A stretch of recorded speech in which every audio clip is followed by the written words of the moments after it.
Assalamualaikum warahmatullahi wabarakatuh. Saya Raharto.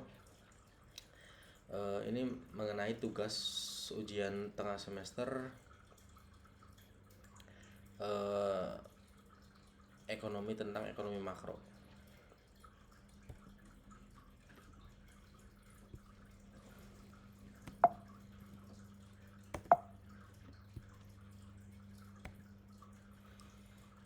Nah, ini ada beberapa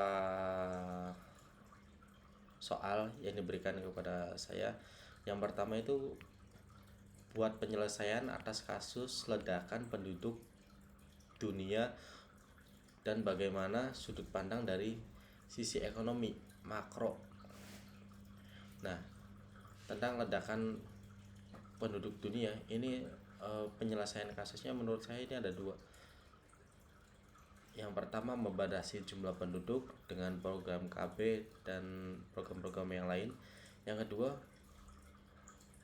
melakukan penyebaran penduduk dengan cara transmigrasi. Jadi penduduk itu tersebar dan kemungkinan itu semakin menyempit mengurangi.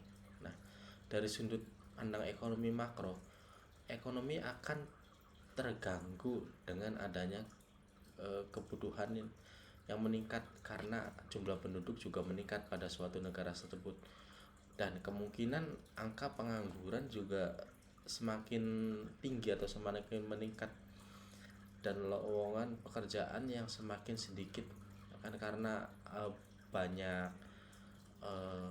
penduduk, semakin banyak pengangguran dan lowongan pekerjaan juga kemungkinan semakin sedikit. Itu di sini juga mungkin akan berdampak inflasi. Nah, yang kedua, pandangan ekonomi teori klasik dan teori Keynesian, mana yang lebih baik menurut pendapat kalian dan berikan alasannya.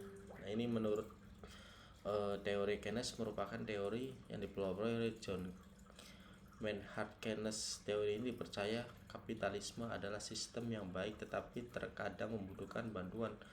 Nah, untuk teori klasik, perekonomian secara makro akan tumbuh dan berkembang apabila perekonomian diserahkan kepada pasar.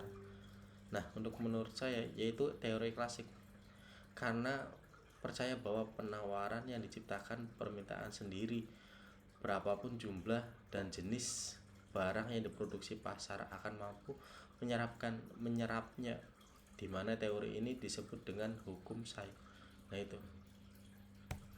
Nah, untuk yang ketiga, dalam mengatasi resiko peningkatan stagflasi, apa pendapat kalian untuk mengatasinya? Tuliskan terlebih dahulu teori yang mendasari permasalahan ini, kemudian baru kalian menganalisanya.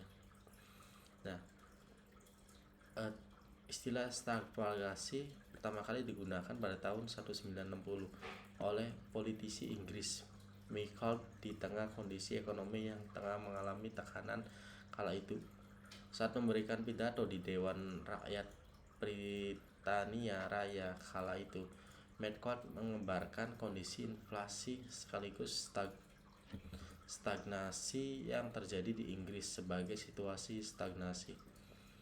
Dari contoh kasus tersebut, tingginya inflasi di negara maju dan pengetahan dari kebijakan moneter mengakibatkan aliran keluar modal asing, khususnya investasi portofolio. Tak hanya itu, nilai tukar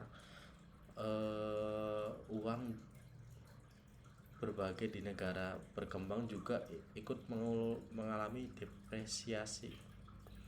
Nah, kenaikan suku bunga Federal Reserve atau Fed Funds Rates diperkirakan lebih tinggi dan siklus yang lebih panjang mendorong menguatnya mata uang dolar Amerika Serikat, sehingga menyebabkan depresiasi terhadap nilai tukar di berbagai negara. Nah, untuk yang terakhir, untuk kasus agregat supply, permasalahan agregat supply ini,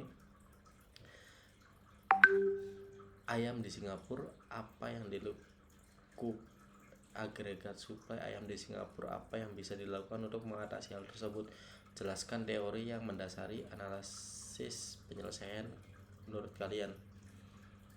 Nah, masalah penawaran agregat suplai atau AS adalah hubungan antara jumlah barang dan jasa ditawarkan dari tingkat harga. Karena perusahaan yang menawarkan barang dan jasa memiliki harga fleksibel dalam jangka panjang tetapi harga kaku dalam jangka pendek. Hubungan penawaran agregat tergantung pada horizon waktu.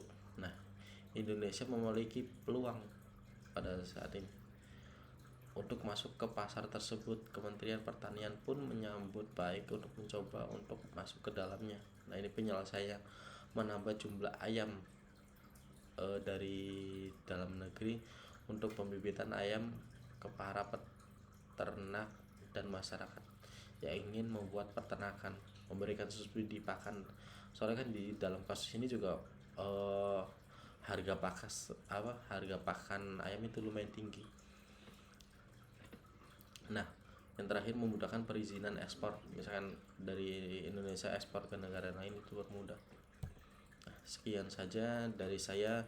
Mohon maaf apabila banyak kekurangan dan terima kasih.